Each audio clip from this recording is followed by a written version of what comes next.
Hello mga ka-watchers, watch nyo video ko at watch ko rin sa inyo, charot. And for today's event, ang gagawin nating decoration for wedding ay pillar balloon and assorted flower design. At nakadepende nga pala ito sa client.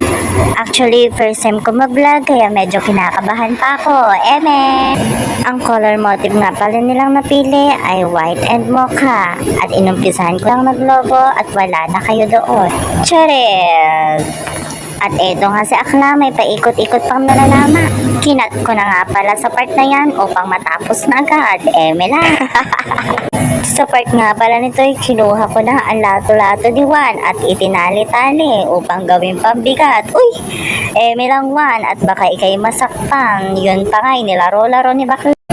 Sa part nga pala nito ay inumpisahan ko na ang pagtali-tali ng lobo upang makagawa ng pilar.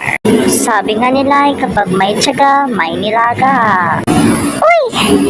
Pinagpatong-patong ko na nga pala upang makagawa ng ganito. Sa hindi pa nakakaalam, ito ang tinatawag nilang pillar balloon.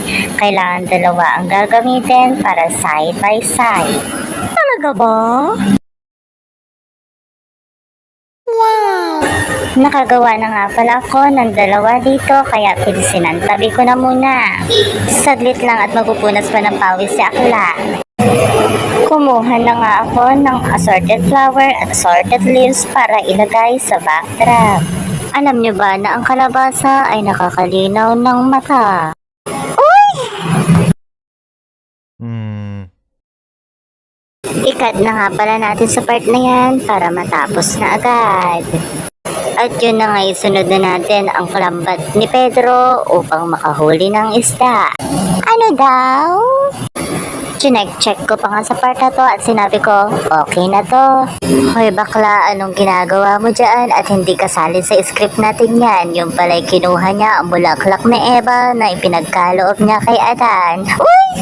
Sa part nga pala na ito ay naikabit ko na ang lambat ni Pedro at ang bulaklak ni Eva. Anya nga'y huwag mong kainin ang bulaklak ko.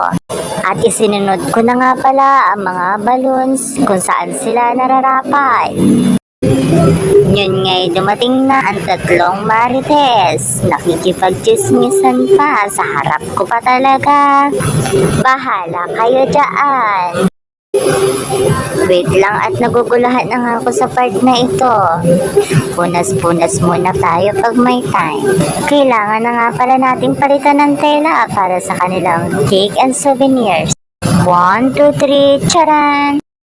And this is